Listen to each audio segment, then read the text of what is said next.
Hey, everybody, welcome back to Find Your Lady Tribe, where we are navigating the midlife funk with grace and style, like we always do. I'm super excited today to share with you a fabulous lady, the Reverend Christine Vaughn Davies. She has got a fabulous story of transformation and she's helping so many people. So, let me tell you a little bit more about Christine. She is an ordained Presbyterian minister, ACPE certified educator, seminary professor, and trained spiritual director.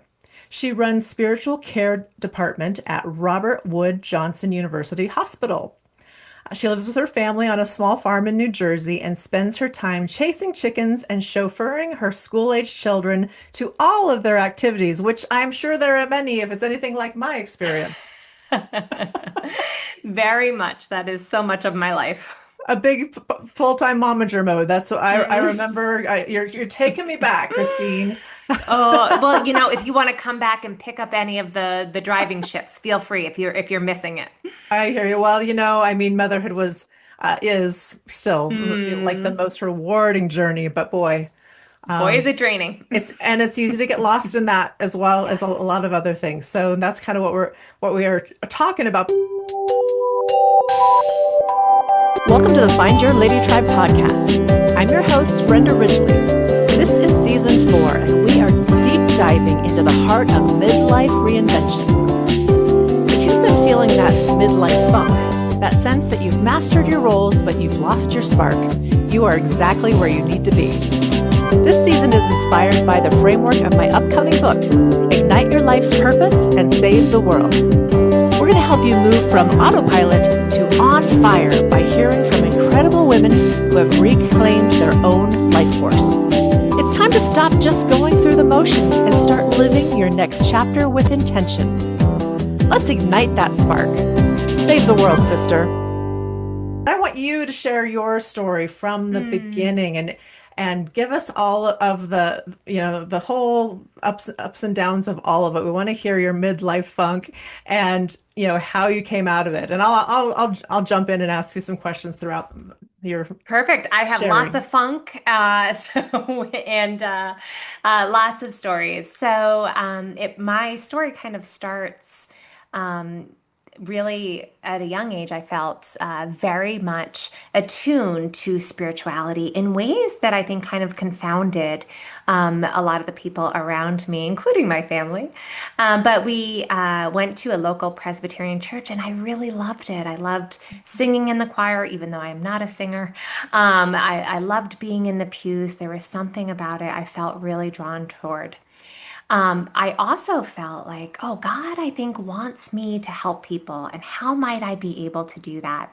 And so for a time, I thought that was going to be through medicine. That was a dream that I had. My mother, I think, fanned the flame of that a little bit because she was a nurse. And so I spent time, my first job was working as an EMT on the ambulances and really enjoyed being with people in their most vulnerable settings. Mm. And I'd be in the backs of the ambulance while I could give, small repair, like wrapping their wounds and giving oxygen. A lot of what I wound up doing was holding people's hands while they were frightened. They didn't know how their life was going to turn out in this chaos of an unexpected medical issue. And looking back now, that's a lot of what I do. I journey with people who are going through something and not knowing what it's going to mean for their lives. I bet that's really uncommon for a medical professional to just fall into that role, Mhm. right? I mean, I haven't been in the back of a lot of ambulances, but I just don't. I, I I'm probably unusual that I was doing a lot more of that than most.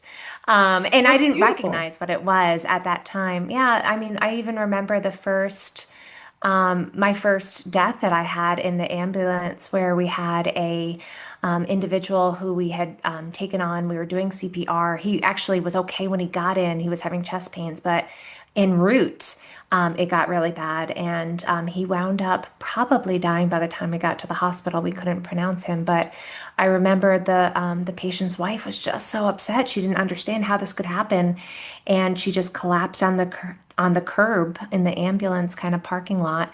So I just sat down next to her and really kind of held her as she was wailing.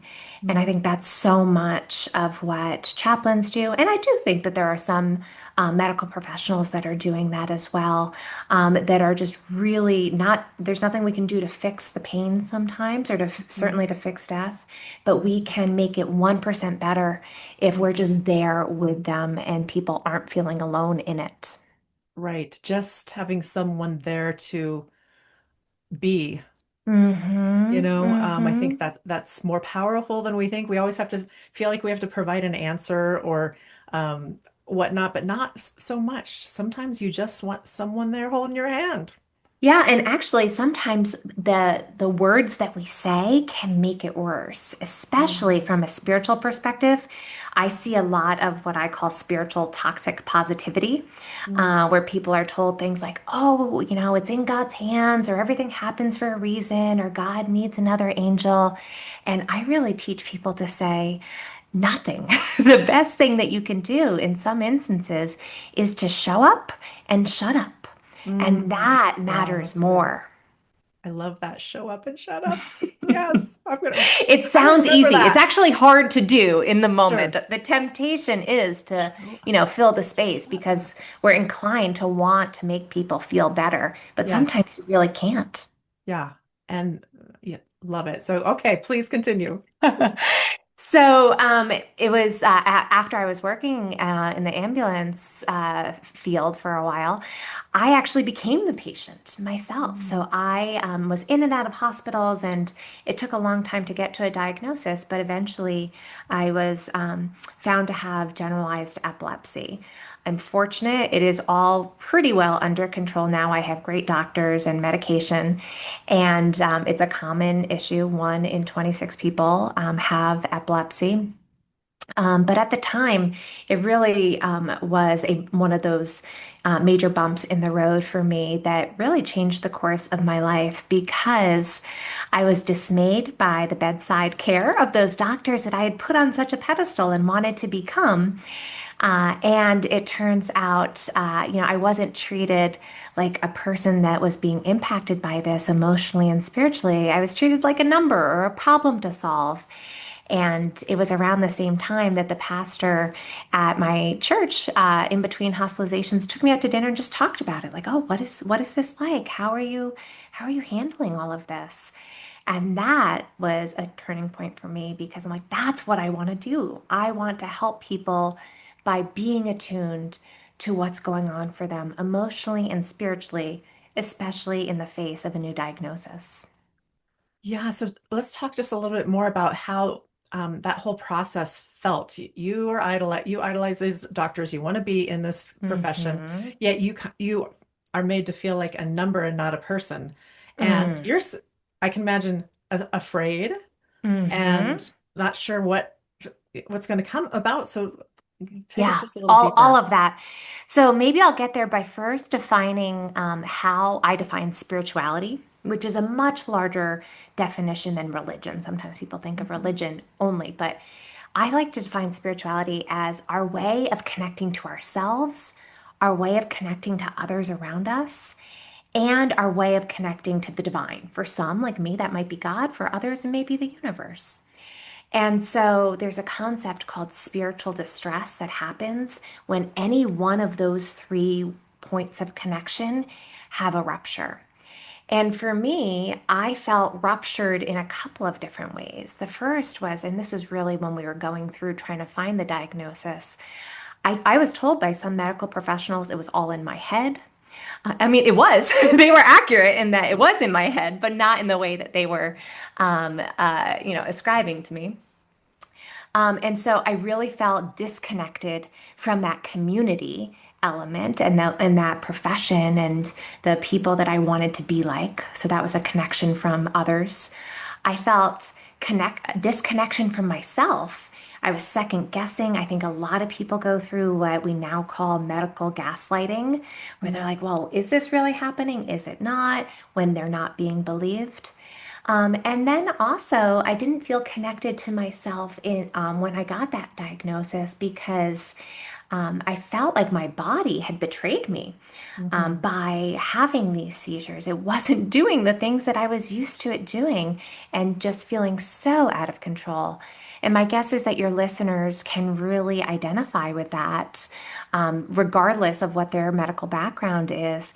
Just that idea of this is not how I wanted my life to go, and I can't trust myself to do the things that I wanted to do without all of these other issues getting in the way.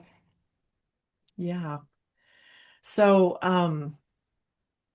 you're you come out of your medical situation, Mhm. and you c- can't be in the medical field anymore, or Well, I you probably could have. chose I not was to. very dismayed at Okay, that okay. point. Yeah. And you know what? Organic chemistry turns out was also not for me.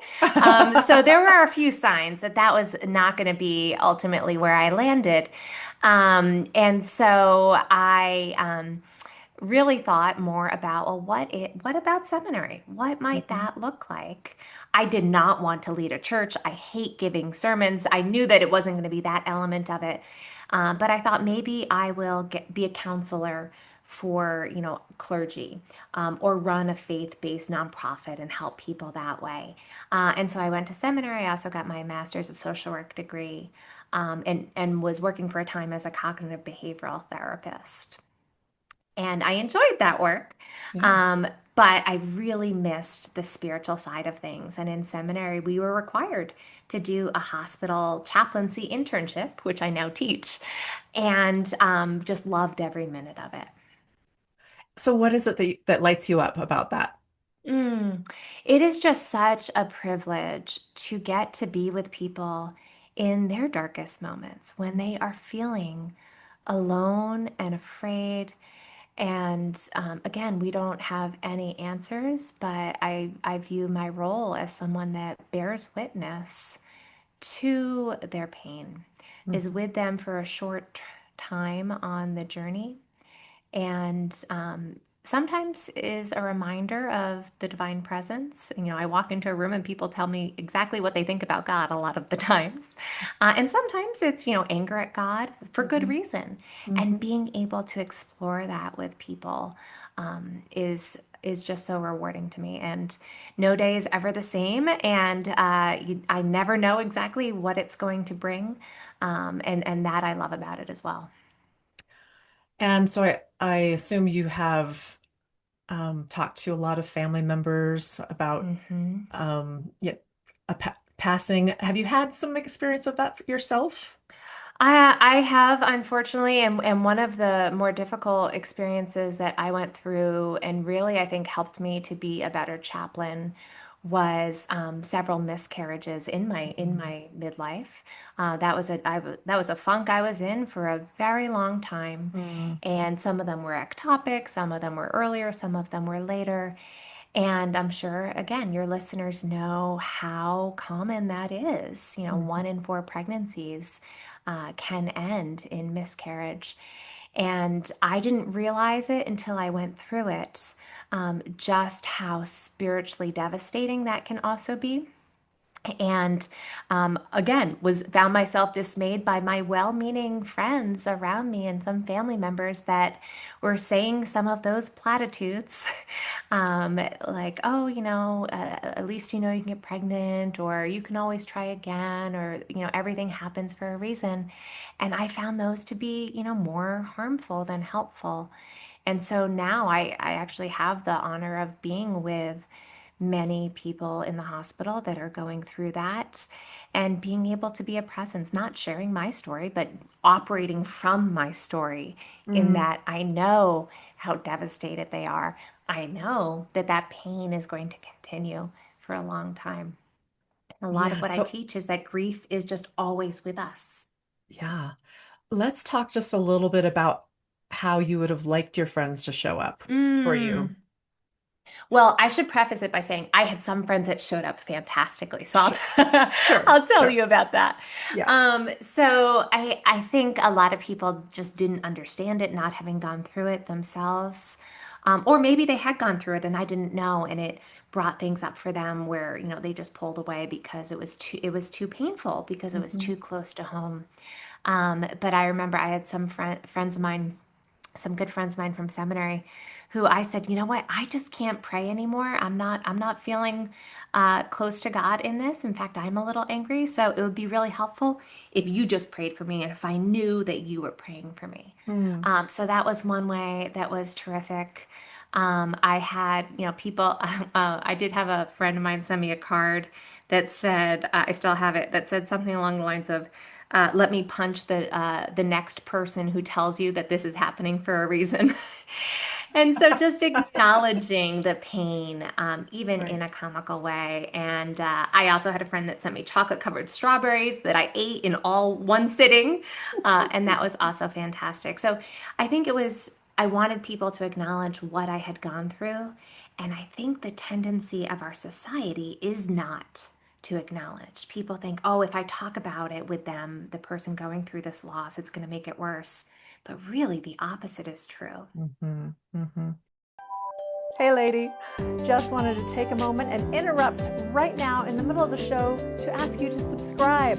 Yes, press that button right now. This show is all about you, the midlife woman. Let's do this thing together, so join us. Subscribe now. And I think I heard you say once, as far as maybe this situation or any situation that's can't understand, just show up and shut up. Yes, that is the best advice that I have for people because sometimes our words can do harm, Hmm. but our presence really matters. Some of my chaplain interns are shocked when they're at a deathbed and afterwards the family is hugging them and thanking them for being there and they come back to my office. They're like, Christine, I didn't do anything, but the Hmm. family was so grateful. I said, you did something. You were present. Hmm. You made sure that they had anything that they needed. You guided them gently. So our words can do harm, but our presence can speak volumes. That's so lovely because so often we come into a crisis situation of sorts as a friend or just a bystander Mhm. and want to help and we want to fix Mhm. it and we want to say the right thing and do the right thing and make, tell them what they should do Yeah, because I think our it just comes inclination out. is to make people Yeah. feel better. And look, I have done that plenty before I realized the error Hmm. of my ways. It's coming from a compassionate place. Hmm. And there are some things that you can say. Certainly, just you could say things like, I am so sorry. I don't know what you're going through, but I want to listen and I'm here for you. And then Hmm. really listen and Right. allow that person to talk. Or if that person doesn't want to talk, maybe I advise people sometimes to say, I'm going on a walk. Do you want to join? And we can walk in quiet or we can have conversation. So things that really allow people to open up if they want to give them that space to express and reflect and join with you. I love that. That's just being together. Even let's just watch a movie. We don't Mm-hmm. talk at all. We're just together. Mm-hmm. Let's Or sometimes I'll tell people, and I'll do this myself if I know a friend that's going through something, I'll just text them and say, you do not need to reply to any of this. Just hmm. know I am thinking of you. Hmm.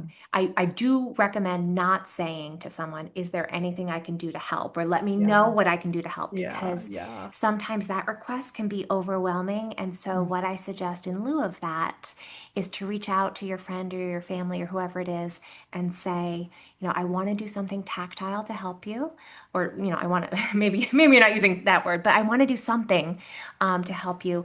I'm going to the grocery store. I'm going to leave, breakfast items for you outside your house, or I can mow your lawn for you, or let me know which one. You Uh, pick. and Yeah. yeah, and someone might Yeah. respond and say, no, I don't need that, but actually, could you take the dog for a walk? And so sometimes with close friends that you're logistically close to and geographically close to, that can Mhm. really help.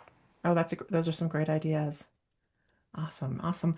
Well, Christine, you kind of touched on it a little bit, but what is the difference between religion and spirituality?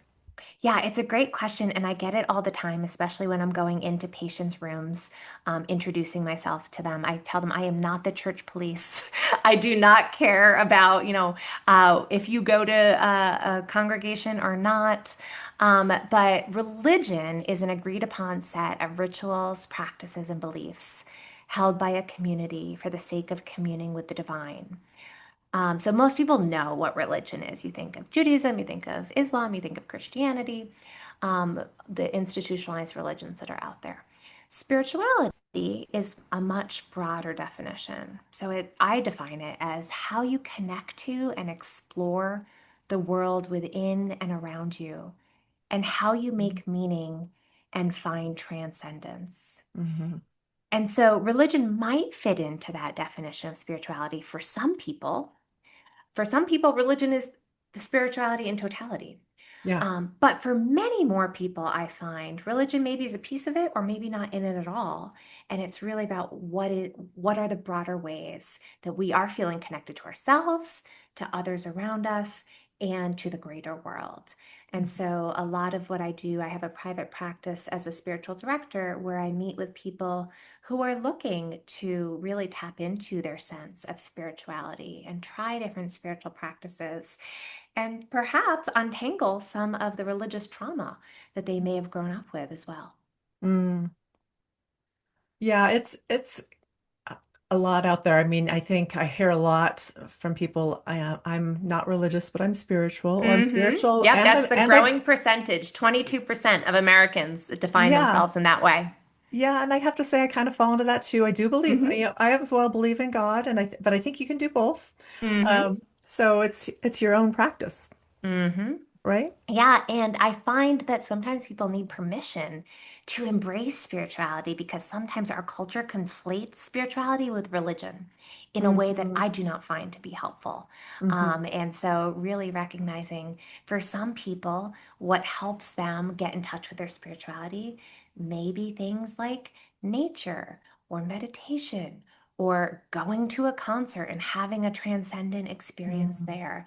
And so, really trying to widen people's understanding of what spirituality can look like.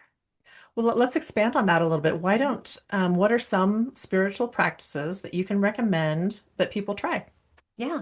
So there's always more advanced ones like different types of meditation and things like that. But what I recommend for people, especially if they're starting this out, is to think about what you have in your daily life, what you're already doing, and doing it with a little bit more intentionality around it.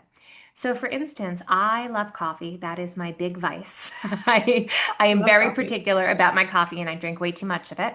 Um, and some mornings I'm drinking my coffee while trying to get the kids out of the house on the bus. It's my coffee, I'm like either chugging it or I come back to it and it's cold and I'm frazzled and I'm doing a million things. Other mornings, I might be able to take my coffee outside, be in the sunlight, hear the bird song, slowly sip it, wonder about that type of bean that made it, actually tasting my coffee rather than just, Mm. um, you know, uh, trying to get all the caffeine benefits out of it very quickly. And so that's one simple act, but the way in which I can engage it is totally different. Yes, I feel that.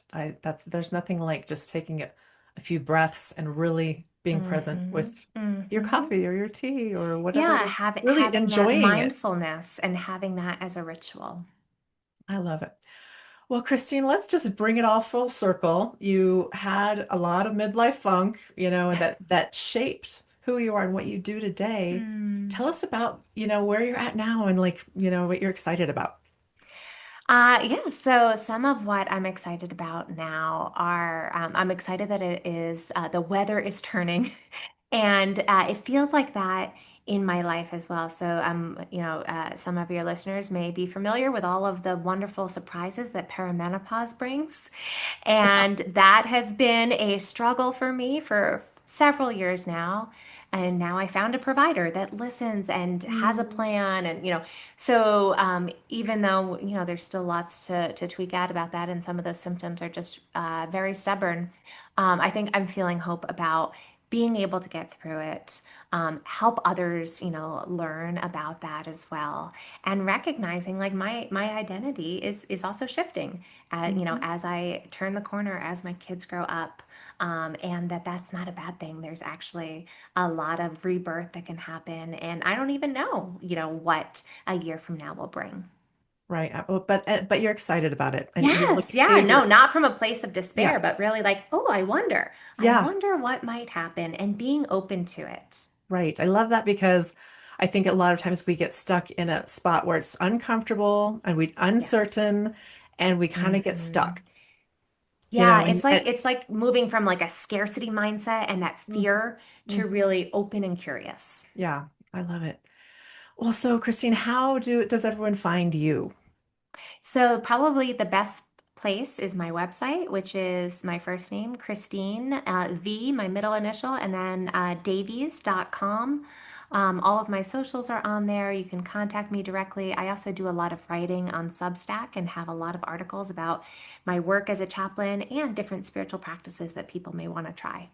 Great. And I'll have all that information in the show notes. So just come on back here and click on, and we'll have all the links there for you. So, the final question I always ask all of my guests, because we are all about lady tribes here. Christine, how do you tribe?